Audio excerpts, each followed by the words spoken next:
कर्ण ने पूछा, आखिर मेरा क्या दोष था? अर्जुन के हाथों जब कर्ण को बाण लग गया और कर्ण को जब आभास हो गया कि अब मेरा अंतिम समय आ गया है, तो उन्होंने भगवान श्री कृष्ण को अपने पास बुलाया और उसने पूछने लगे, हे माधव, मेरा मन में कुछ प्रश्न है जिसका मैं मरने से पहले समाधान चाहता हूँ और ये समाधान केवल आप ही बता सकते हैं। तब श्री कृष्ण ने कर्ण से बोले, मित्र, जो भी पूछना है पूछो। तब कर्ण बोले, हे माधव, जन्मते ही मुझे मेरी माँ ने त्याग दिया। एक अवैध बच्चे के रूप में जन्म लेने में मेरा क्या अपराध था? उसके बाद गुरु द्रोणाचार्य ने मुझे शिक्षा देने से मना कर दिया क्योंकि मैं राधे पुत्र अर्थात शुद्ध पुत्र था। क्षत्रिय होते हुए भी मैं क्षत्रिय न था, इससे मेरा क्या अपराध था? भगवान परशुराम ने मुझे सिखाया तो सही, परंतु श्राप दे दिया कि जिस वक्त मुझे उस विद्या की सर्वाधिक आवश्यकता होगी, उस वक्त मैं वह विद्या भूल जाऊंगा, क्योंकि उनके अनुसार मैं क्षत्रिय नहीं था।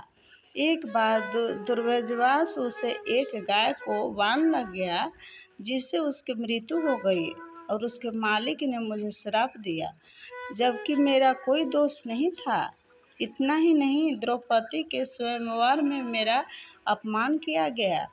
माता कुंती ने मुझे आखिर में मेरा जन्म रहस्य बताया, किंतु अपने अन्य बेटों को बचाने के लिए जो भी मुझे प्राप्त हुआ है, दुर्योधन से ही हुआ है। तो अगर मैं उसकी तरह से लड़ूं तो मैं गलत कहाँ हूँ?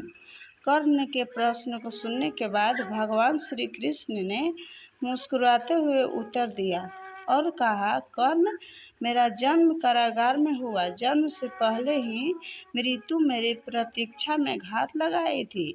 जिस रात मेरा जन्म हुआ, उसी रात माता पिता से दूर किया गया।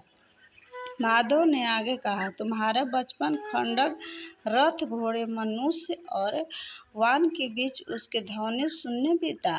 मुझे ग्वालों के गौशाला मिली, गोबर मिला और खड़ा होकर चल भी पाया। उसके पहले ही कई प्राणघातक हमले झेलने पड़े।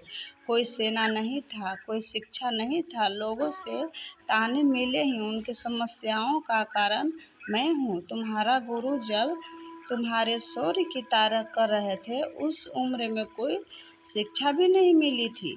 जब मैं 16 वर्षों का हुआ, तब कहीं जाकर ऋषि संदीपन के गुरुकुल पहुंचा। तुमने अपने प्रश्न की कन्या से विवाह किया। जिस कन्या से मैंने प्रेम किया, वो मुझे नहीं मिली और उनसे विवाह करना पड़ा जिससे मेरी चाह थी, या उनकी मैं राक्षसों से बचाया था।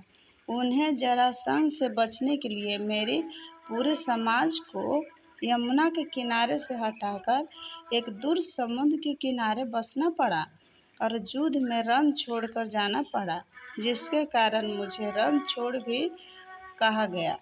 अगर दुर्योधन युद्ध जीतता होता तो तुम्हें बहुत श्रेय मिलेगा। धर्मराज युधिष्ठिर अगर जीतते तो मुझे क्या मिलेगा? कि मुझे केवल शुद्ध और युद्ध से निर्माण हुआ समस्याओं के लिए दोष किया जाएगा। ये आप लोग को वीडियो कैसा लगा? प्लीज़ लाइक सब्सक्राइब करें।